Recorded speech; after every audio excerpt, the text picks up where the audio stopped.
Amis auditeurs, paix et tout bien.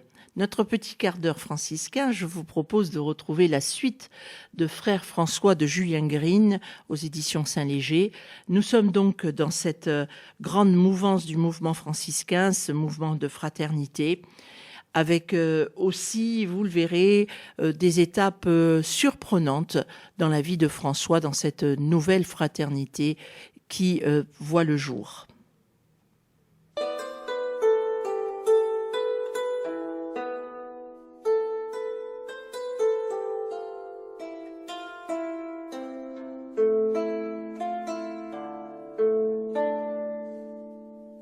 L'homme aux semelles de vent. D'un voyage que François fit en Espagne, il ne nous reste qu'un bref récit de Celano et des conjectures.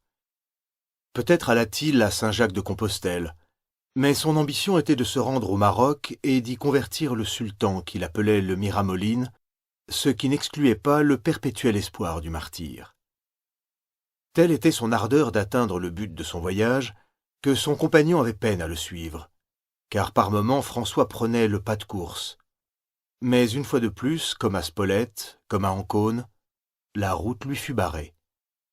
Il tomba malade et dut rentrer en Italie. À distance, on comprend ce qu'on pourrait appeler les incertitudes de sa joie quand il se vit désigner dans les rochers de l'Alverne le lieu idéal de sa vie solitaire. De même, la joie s'en mélange quand deux contemplatifs lui conseillèrent d'agir.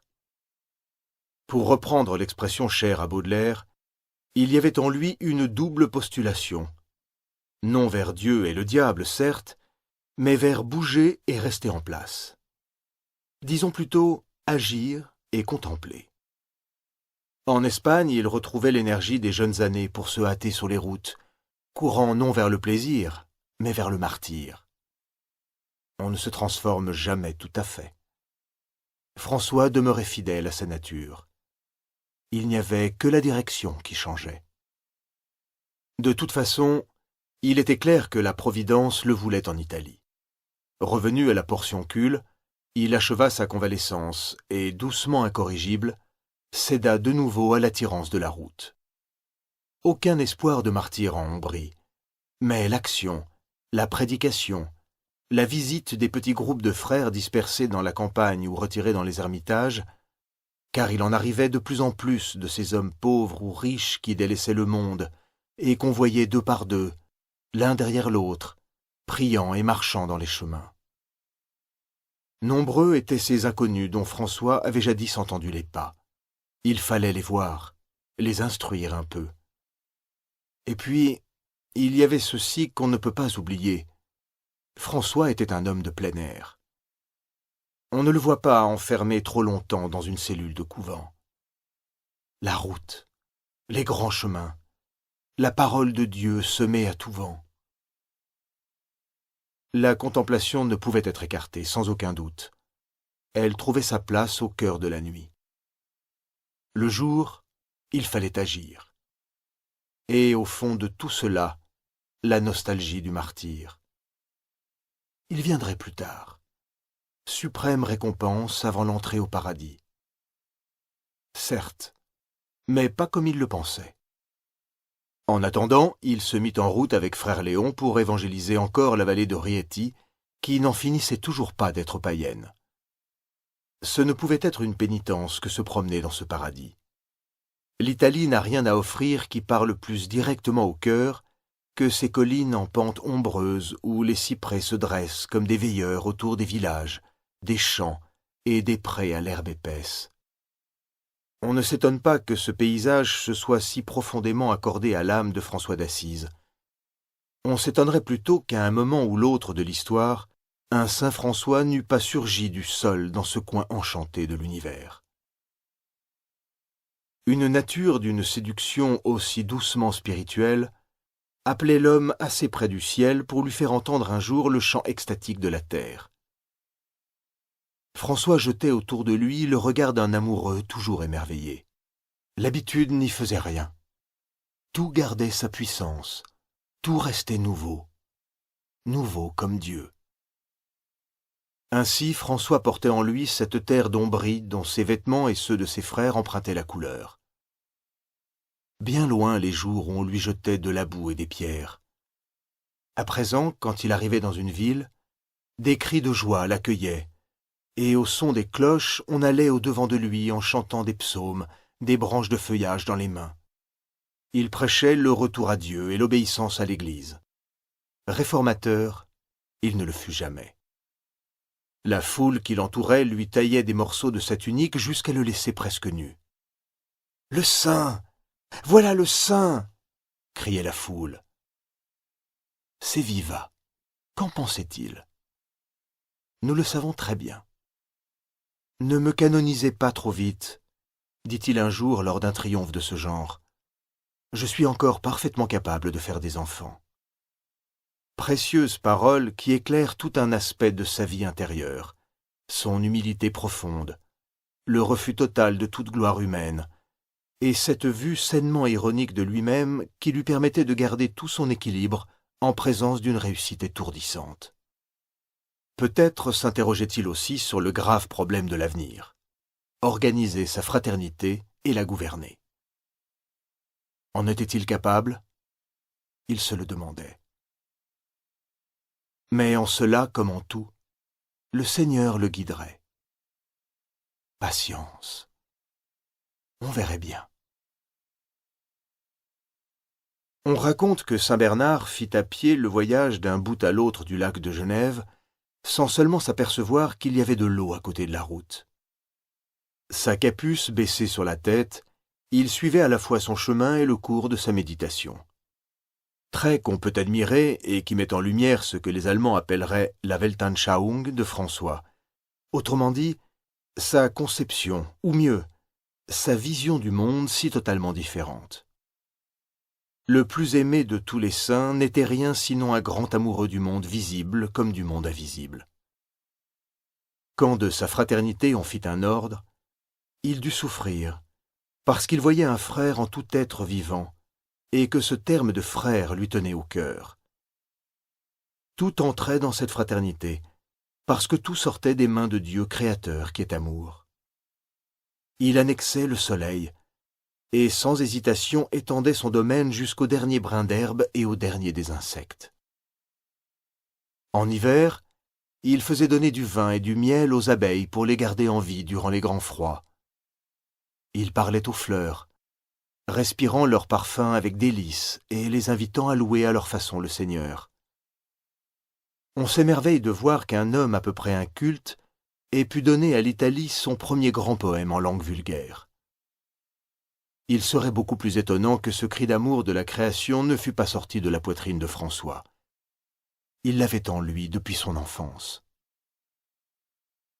Ses rapports avec les animaux ont fait la joie des générations depuis 800 ans. Par quel instinct reconnaissait-il en lui le frère par excellence? Nous ne le savons pas, parce que nous ignorons à peu près tout du pourquoi de leurs affinités avec la race humaine, et surtout de ce ravissement devant le mystère de la sainteté quand elle se manifeste dans un homme exceptionnel. La vie de François d'Assise en offre des exemples si nombreux qu'on ne sait lesquels choisir. Le loup de Gubbio est un personnage à part qui trouvera sa place un peu plus loin.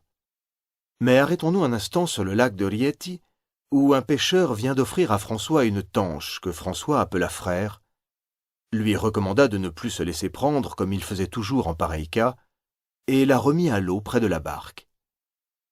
Loin de disparaître, la tanche se mit à frétiller joyeusement devant l'homme de Dieu. Il fallut pour la faire partir que François le lui permit avec sa bénédiction.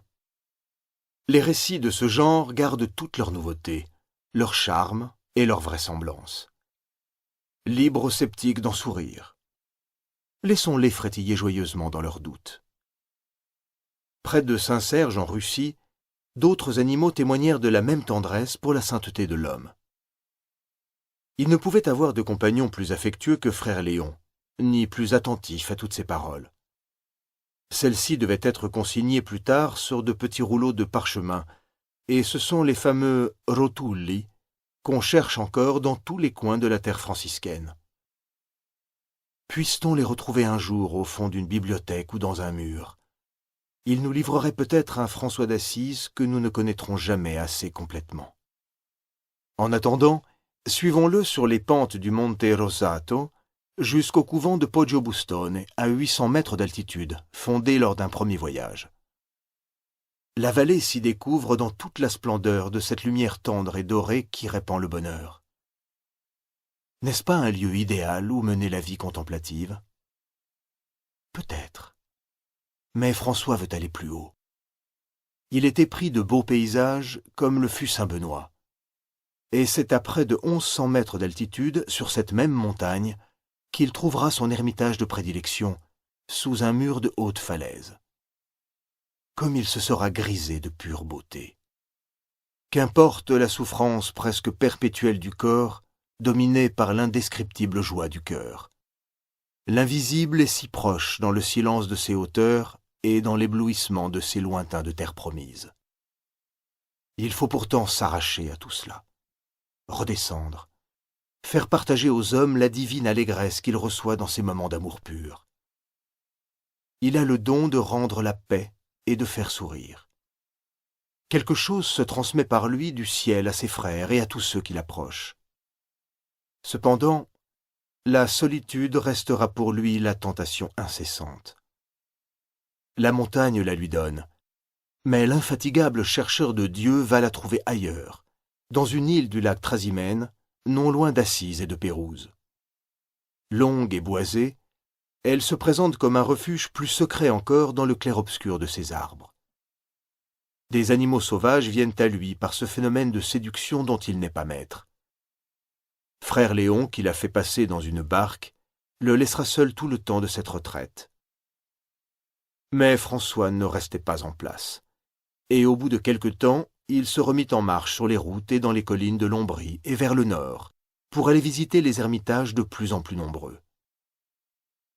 Pendant ce temps-là, à Rome, la curie travaillait sur sa règle et la modifiait, la retaillant, si l'on peut dire, à sa guise, pour en faire quelque chose de raisonnable. Un rêve s'évanouissait sans que le rêveur en sût rien. Le réveil serait dur.